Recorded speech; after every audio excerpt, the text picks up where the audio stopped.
Welcome back to the channel, guys, and today we're going to be making a classic margarita.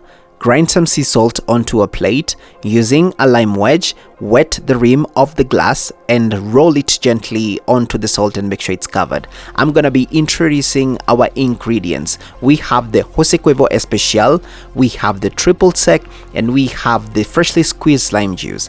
Inside a cocktail shaker, we're going to be pouring out 3/4 ounces of our freshly squeezed lime juice, and then we're going to be pouring 1 ounce of our triple sec, which is a modifier in this cocktail. And then last but not least, we have the base spirit in this cocktail, which is the tequila. We're going to be pouring out 2 ounces of our tequila.